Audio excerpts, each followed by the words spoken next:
Hi everyone, hope you're doing well, being safe and being kind. Welcome to Tarot by the Pines. I am your lovely host for this channel, Jason. So this video I'll be talking about some things that I wish I knew before getting into tarot.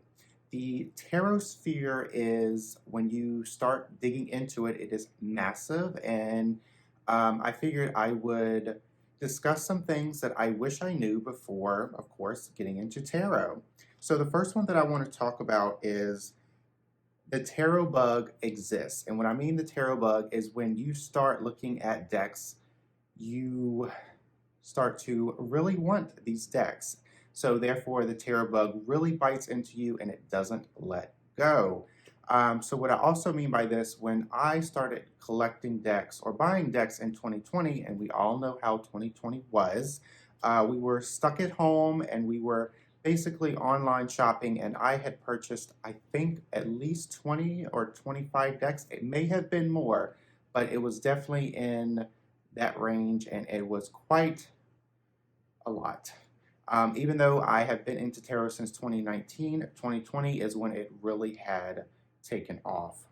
When I look back on this, I don't need all the decks.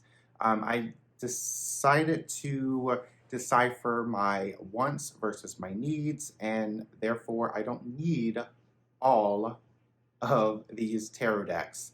The other thing that I want to talk about, tarot decks can be quite expensive, and it depends on what deck you're looking at, what publishing company it is, and whether it is mass market or indie decks.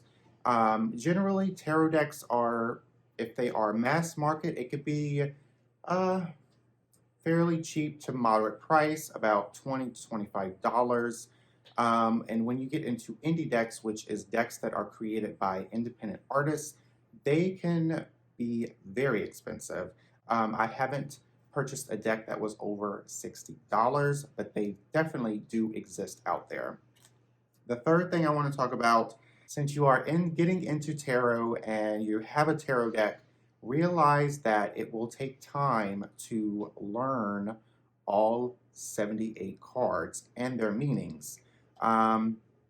So you have 78 cards in each deck. There are meanings for upright and reversal meanings. So that makes it into 156 generalized meanings of the cards. Also, you really don't stop learning tarot because you also learn with your intuition what these cards mean to you, what is really popping out. If you are on TarotTube, you really learn quite a lot from people who really discuss tarot and really are passionate about tarot. So you pick up little things here and there about each card and how that card means to that other person. So you pick on that meaning as well. And the final thing that I wanted to talk about is tarot books and tarot spreads.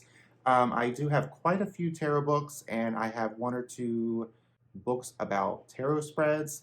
This is my opinion, so take this with a grain of salt. You do not need all these tarot books and these tarot spreads. And when I'm talking about tarot spreads, it's nice to have them in your back pocket. It's nice to have them in your arsenal. But for me, I get so much information without using tarot spreads. I can easily pick up any type of information that I need without getting a spread. Although tarot spreads are really nice, they are definitely good for your back pocket, but they are not a necessity. And going back into the tarot books, it is nice to have a book or two, but when you keep collecting books like me, when I was first getting into tarot, I was really excited. So of course I wanted all of the books. You do not need all of those books. Learning tarot is a very hands-on tool that will definitely help you master the card meanings by actually doing the work. So let me know in the comments below what you think about these tips. Let me know what your tips are. Let me know what are some of the things that you wish you had learned before getting into tarot. Again, I hope you all are doing well. Thank you so much for watching this video. Until next time, I will see you for Tarot by the Pines.